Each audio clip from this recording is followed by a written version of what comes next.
MG is a very emotive brand. It doesn't matter if I see that MG logo on the front of an MG6 or an MGB or whatever MG it may be.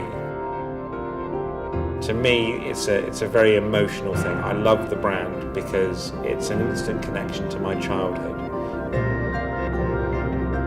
It reminds me of growing up surrounded by these cars.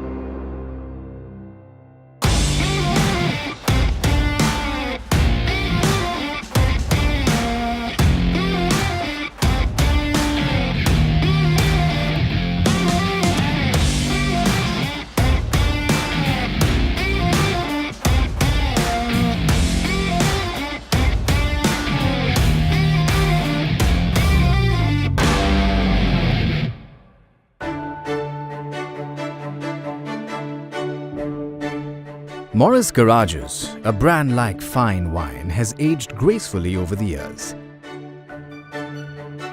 So much so that every generation's youth resonates with it for the same old values and traditions that the brand began with. Every person who owns an MG has a certain backstory to tell the world, an extremely rare oddity that one would only find with MG. My name is Charlotte Bowden. I am the owner of Frisky, the MGA, who used to belong to my grandfather. I inherited her last summer after he passed away. Frisky has a really interesting story. The number plate is FSK 302. So my granddad added a few letters in there and came up with the name Frisky. I think it kind of suits her because she's hot red and she's super fun to drive and she's pretty nuts. Imported from California in 1990 by her grandfather, Charlotte's MG MGA has always been an iconic car and a massive hit amongst the sports car enthusiasts across the world. Produced in Abingdon between 1955 to 1962, MG MGA was a major style breakthrough for the brand. She was imported from California by my grandfather, and a gentleman called Ron Gammons, who was an amateur race driver and who has a specialist MG garage, decided to take her on the Monte Carlo Challenge in 1991. And she took first prize. She had very, very few penalty points.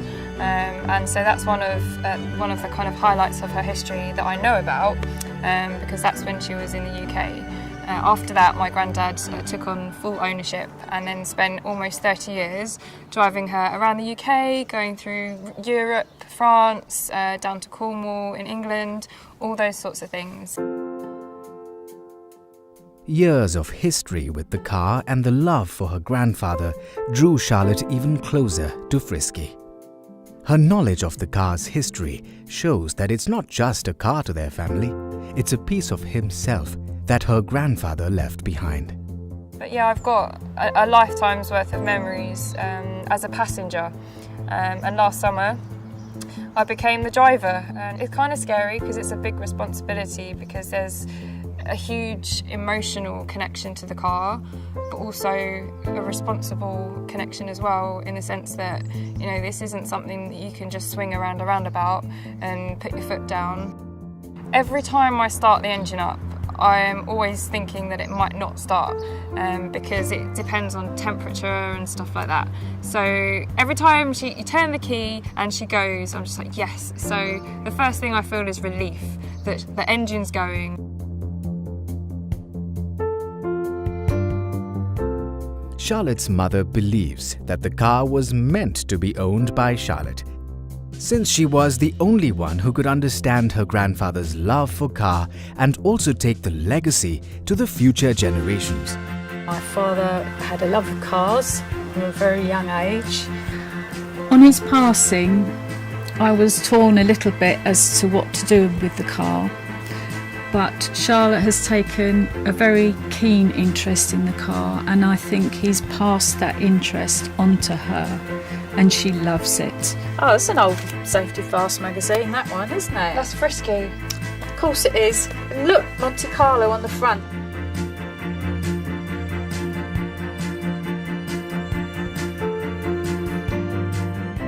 Mum and I went for a drive recently because it was the year anniversary of Dodo passing away.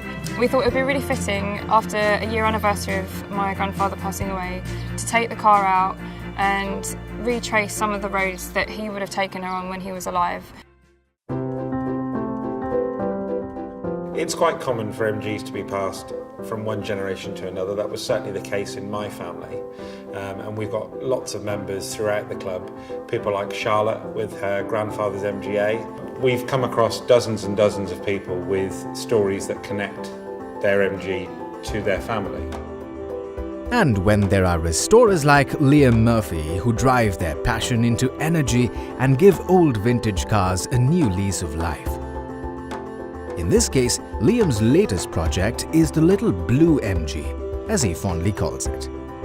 I bought an MG because I wanted to enjoy the summer and I wanted a car that was a classic British mark. I wanted a car that would give me a lot of enjoyment and a lot of fun. And so I bought my 1979 Midget, which was the first MG that I saw and now own two. And I'm very proud of this one. I think people connect with MGs because everybody in their family, or they can always relate to somebody who had one, and they can always remember there was an MGB down the street, or there was a particularly nice restored example that they remember seeing at a show, or they've been to a racing or a motorsport event where they've seen one go flying past them, and everybody's always wanted to connect to that heritage that the MG mark has. While some inherit their MGs, some are simply drawn to the brand's amazing history.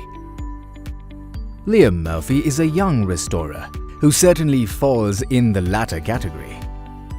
And we're now sitting here in 2018 and the original workmanship still shows, and the quality of the steel and it's a good project to get yourself into. Anybody who wants to start restoring cars should start with an old British car, and the MG is a really good choice for that. For Liam, the car was an instant connection, and he wanted to spend his time restoring an MG because, since his childhood, he had seen various vintage cars, and he had not only wanted to own a spectacular piece, but he wanted to build it from scratch. Lots of patience is what's required to restore a classic car, and being methodical and working through the manual, working through using online guides to help you. And like I say, this isn't the first car that I've sort of taken apart and put back together, but it is the first MG that I have taken apart and put back together. So it meant looking in slightly different places for that information, but I was able to completely pull it apart, put it back together using the manual, using online guides, and using support from the MG Car Club. MG has always been known for its exquisite craftsmanship that reflects in their cars, vintage or modern. The flawless yet simple engineering keeps working even though much time has passed. My grandfather taught me a lot about working on cars and talking about how to keep a car running, and he hasn't seen this one yet, so I'm looking forward to taking it to him and giving him the opportunity to have a little go in it and take it for a spin.